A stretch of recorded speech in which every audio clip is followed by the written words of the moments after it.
तो मुझसे अक्सर लोग पूछते हैं कि तू घूमने के लिए मंदिर या गुरुद्वारे ही क्यों जाता है। मैं बहस में भरोसा नहीं रखता, तो मैं अक्सर थप्पड़ मार के आगे बढ़ना बेहतर समझता हूँ। भाई तुम्हारे शहरों में साफ पानी नहीं है और यहाँ देखो, तुम्हें अगर लगता है ये पानी बह रहा है, दूध बह रहा है भाई। अभी अभी खीर बना के खाई है मैंने, तुम्हारी कसम। तुम खुद बताओ ये स्वर्ग है या नहीं है। मुझसे पूछ रहे हैं यहाँ क्यों आता हूँ। भाई जन्नत है, जन्नत। तो भाई देखो, अगर तो तुम दूसरे ग्रह से हो तो मुझे उससे कोई फर्क नहीं पड़ता। तुम्हें पहुंचना है पृथ्वी पे, हरिद्वार या ऋषिकेश में। और अगर तो तुम एलियन हो या तुम्हारे पास स्पेसशिप है या तुम अमीर बाप की औलाद हो, तो तुम सीधा जॉली ग्रैंड एयरपोर्ट देहरादून आ सकते हो। सबसे पास एयरपोर्ट यहाँ पे वही है, उसके पास कुछ नहीं मिलेगा तुम्हें। तो भाई देखो, हम ठहरे नॉर्मल मिडिल क्लास गरीब इंसान, हम पहुंचे हरिद्वार या ऋषिकेश। तो वहां से भाई मैं बता दूं कि आगे का सफर लंबा होने वाला है और कच्छों में गद्दे लगा लो, क्योंकि बैठे बैठे दर्द होने वाला है। तो यहाँ से तुम्हें गोविंद घाट के लिए बस मिल जाएगी या कैब। तो बद्रीनाथ वाली बस ले सकते हैं, वो रास्ते में आपको गोविंद घाट छोड़ देगी। तो लगभग 13 से 15 घंटे में आप गोविंद घाट पहुंच जाएंगे। और इस रोड पे आपको बस छोड़ेगी और यहाँ से आप देख सकते हो, ये लिखा हुआ है हेमकुंड साहिब 20 किलोमीटर, फूलों की घाटी 17 किलोमीटर। और ये निकल जाएगा आपका यहाँ से गोविंद घाट, यहाँ पर आपको जाना है। तो भाई हम यहाँ पे 1 बजे के आसपास तक पहुँच गए थे। तो और हमने सोचा था कि पहुँचते ही ट्रैकिंग स्टार्ट करेंगे, पर हमें बताया गया कि यहाँ पर अगर आपने अभी ट्रैकिंग स्टार्ट करी तो आप टाइम पे नहीं पहुँच पाओगे, रात हो जाएगी और रास्ते में कोई भी लाइट है ही नहीं। डरता नहीं हूँ मैं किसी चीज़ से। मैं 5 बारी एवरेस्ट से कूद चुका हूँ और 6 बारी शेर के दांत तोड़ के उसी की छाती में घुसेड़ चुका हूँ। तो इतनी हिम्मत दिखाने के बाद मैंने सोचा कि क्यों ना हम आज रात को यहीं रुके और कल सुबह ट्रैकिंग करेंगे। तो ये जो आप सामने गुरुद्वारा देख रहे हो, आज की रात हम यहीं पे रुकेंगे। भाई यार तुम सामने देखो, लिटरली यार 2 पहाड़ों के बीच में बिल्कुल भारत का नक्शा बना रखा है बादलों ने। और मैं थोड़ा सा लेट हो गया, 2-5 सेकंड पहले बिल्कुल एग्जैक्ट भारत का नक्शा था। ये हम सुबह 4 बजे यहाँ से निकल चुके हैं और अब लेंगे अपनी पुलना के लिए कैब। ये व्लॉगिंग चल रही है। भाई सुबह के 4 बजे निकले हैं यार, आधा घंटा इसकी वजह से लेट हुए हैं, वो अलग बात है ना भाई। बिल्कुल ऐसा लग रहा है अंधेरा कायम है। तो भाई गोविंद घाट से पुलना तक हम कैब में जाएंगे। आप ट्रैक करके भी जा सकते हैं 4 किलोमीटर का। हम ठहरे आलसी, हम तो कैब से ही जाएंगे। तो प्राइवेट गाड़ी अलाउ है नहीं और चलने का मूड हमारा है नहीं। तो भाई पुलना पहुंचने के बाद हमने करा अपना 9 किलोमीटर का ट्रैक स्टार्ट। तो भाई देखो, अगर तो तुम रजनीकांत हो या तुम्हें गधे वाली पावर है, तभी तुम एक दिन में ये ट्रैक कर सकते हो। और अगर तुम्हें एक दिन में ये ट्रैक करना है तो भाई सोना मत, अपनी पलकों के नीचे कीले गाड़ लेना, तिल्ली लगा लेना, मुझे उससे फर्क नहीं पड़ता, पर 3 बजे ट्रैक स्टार्ट कर देना, नहीं तो ये एक दिन में पूरा नहीं हो पाएगा। ऐसा क्यों, वो तुम्हें आगे पता लगेगा। तो भाई देखो, मेरे सामने नदी बह रही है और इसका पानी मेरे घर के दूध से भी ज्यादा सफेद है यार।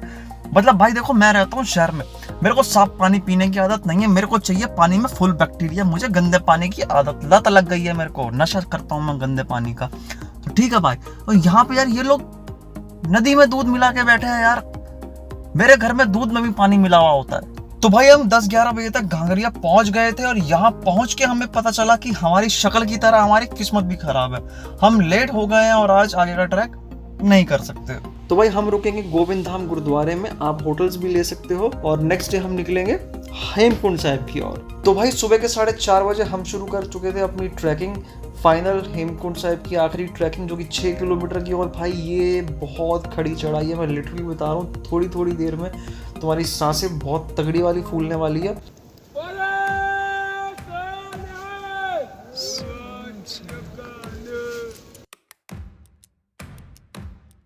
भाई देखो, सुबह आप भी 4:30 बजे से 5 बजे के बीच में ट्रैकिंग स्टार्ट कर देना नहा धो के, क्योंकि 1 बजे के आसपास गुरुद्वारे में होती है अरदास। और अगर तो आप इससे लेट अपना ट्रैकिंग स्टार्ट करते हो तो आप टाइम पे गुरुद्वारे में पहुंच नहीं पाओगे। और अगर इतनी दूर आके भी आपने गुरुद्वारे की अरदास नहीं सुनी तो कोई फ़ायदा नहीं है।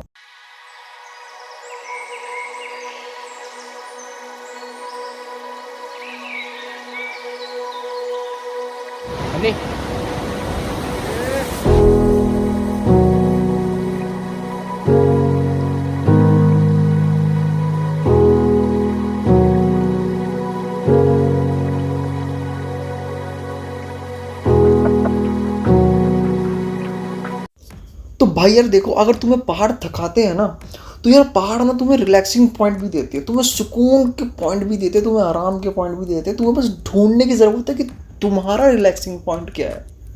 ठीक है, जैसे कि मेरा रिलैक्सिंग पॉइंट हमेशा, अगर मैं कहीं भी हूँ ना और अगर मुझे कोई नदी दिख जाए तो भाई मेरा रिलैक्सिंग पॉइंट वो है।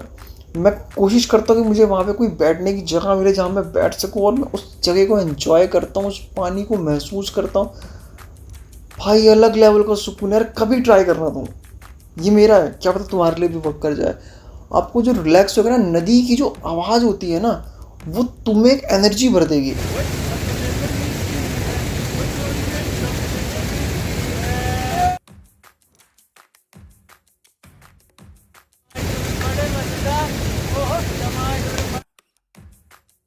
तो यार मेरा ना तुम सबसे एक सवाल है जिसका जवाब तुम्हें खुद को देना पड़ेगा। 99% जितने भी गुरुज थे, ऋषि थे, मुनि थे, इन्होंने हमेशा ऊंचे पहाड़ ही क्यों चुने अपनी तपस्या करने के लिए। और जब ये तपस्या करने जाते थे, क्या तुम्हें क्या लगता है ये लोग इतने समझदार नहीं थे कि किसी घोड़े का या किसी अन्य जानवर का उपयोग करके उस पहाड़ पे चढ़ सकते थे? ये क्यों मेहनत करके चढ़ते थे उस पहाड़ पे? भगवान को पाने के लिए तुम्हें मेहनत करनी है, किसी और को नहीं। और अगर तुम किसी और से मेहनत करवा रहे हो ना भगवान तक पहुंचने के लिए, तो मेरे भाई भगवान तक वो पहुंचेगा, तुम नहीं। ठीक है, और प्लस जो तुम मेहनत करवा रहे हो उसका पाप तुम्हें अलग से लगेगा। तो ये जो अब माता जी देख रहे हो, ये कम से कम 75 साल के हैं और ये बहुत सारी यात्राएं कर चुके हैं अपनी संगत के साथ, वो भी अकेले। और अपने दम पे इन्होंने कभी भी किसी घोड़े और खच्चर का यूज़ नहीं करा, कभी नहीं करा। ये अपने दम पे जाते। कि आपको क्या लगता है, लोहे का शरीर है इनका, ही मैन है ये। तो भाई जो समझदार होंगे वो समझ जाएंगे और बाकी जो सुअर होंगे वो तो भाई देखो घुई खाएंगे कितना भी मना कर लो। तो हम आगे बढ़ते हैं अपने सफर में। बाल है नहीं पर सेट कर लेते हैं थोड़ा।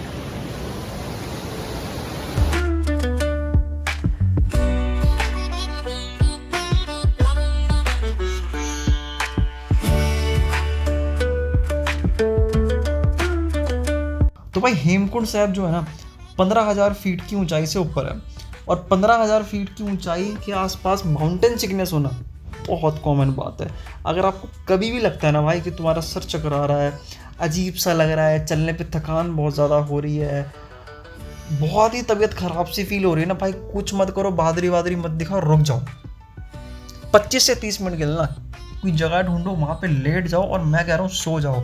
25 से 30 मिनट में आपकी बॉडी एनवायरनमेंट को अडेप्ट कर लेगी और आप बिल्कुल पहले ऐसे बढ़िया हो जाओगे। कभी ट्राई करना है, जो मैं करता हूँ वही बता रहा हूँ आपको।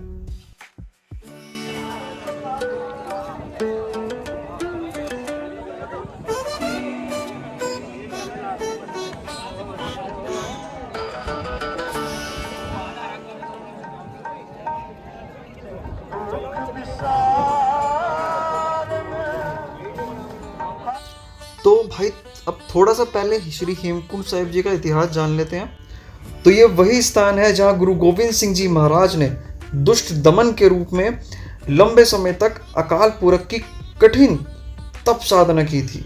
सतगुरु जी ने अपनी पावन रचना विचित्र नाटक में इस स्थान का वर्णन करते हुए लिखा है कि यह एक पावन स्थान है जहाँ पे बर्फ से ढकी 7 ऊंची चोटियों के बीच हिम का कुंड सुशोभित है और उस स्थान का नाम सप्तशृंग है।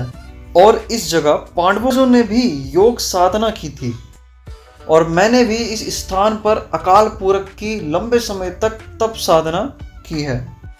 तो इस किताब के आधार पे ही हवलदार मोहन सिंह जी ने और संत सोहन सिंह जी ने इस जगह की खोज की थी 1930 में।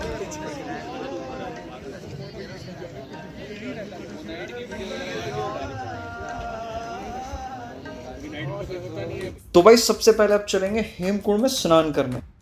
तो भाई देखो पानी को इतना ठंडा मंडा था नहीं, सारी अफवाहें उड़ती है कि भाई पानी यहाँ का बहुत ठंडा होता है, ऐसा वैसा। हमें पता था हम आराम से नहा लेंगे। तो भाई जैसे ही हमने पहले डुबकी मारी मेरी सारी गलतफहमी दूर हो गई। भाई पानी बहुत ठंडा था, मेरे शरीर में से अलग अलग तरंगें निकल रही थी, खून ने दौड़ना बंद कर दिया था और मेरी आत्मा मेरे को चांडे मार रही थी। छन्नी तेरी खोपड़े नहीं भीग रही भाई।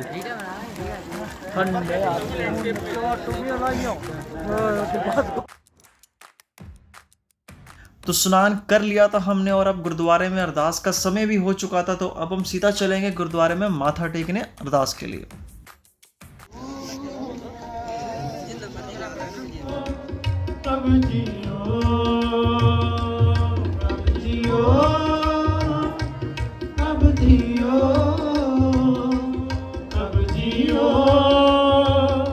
सतगुर सिख को नाम ताने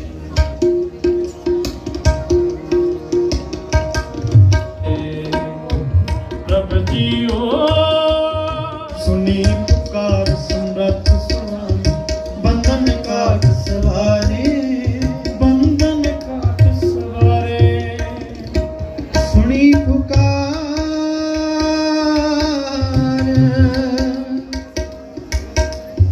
सुनी पुकार समरथ स्वामी। ठंडा पानी कैसा लगा मेरे भाई? बहुत बढ़िया, मैं एकदम मजा आ गया भाई। मजा वह भी तो खालसा, वह भी तो फतेह। ठंडा पानी अच्छा लगा। आधी डुबकी मारी है इसने। नहीं भाई, एक बुरी मारी है, एक बुरी मारी मैंने। सर भी गिरा नहीं हुआ इसका, सर भी गिरा नहीं हुआ। बहुत अच्छा लगा, कसम से मजा आ गया, बड़ा मजा आ गया भाई, बहुत सही है। क्या सही है? तो ये जो आप सामने मंदिर देख रहे हैं, ये लक्ष्मण मंदिर है और बहुत कम लोग इसके बारे में जानते हैं। और अभी हम वहीं पे जा रहे हैं। तो माना जाता है कि लक्ष्मण जी मेघनाद से युद्ध करने के बाद यहीं पे अपनी स्ट्रेंथ को रीगेन करने के लिए मेडिटेट करने के लिए आए थे।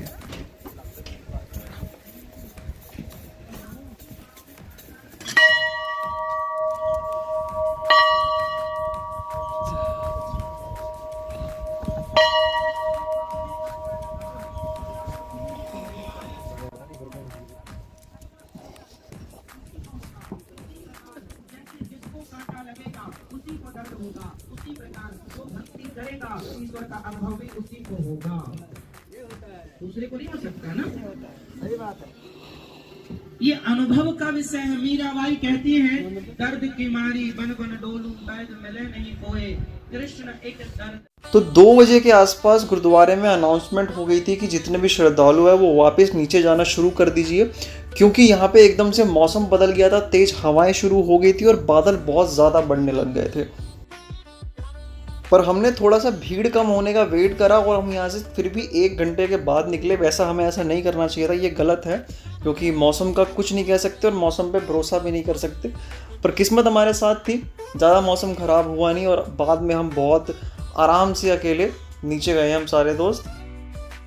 हम बिल्कुल आखिरी में हेमकुंड से निकल रहे हैं। कोई भी नहीं है, आप देख सकते हैं, बिल्कुल खाली है, बिल्कुल बिल्कुल खाली है। सिर्फ हम 4 यार हैं, कोई भी नहीं है।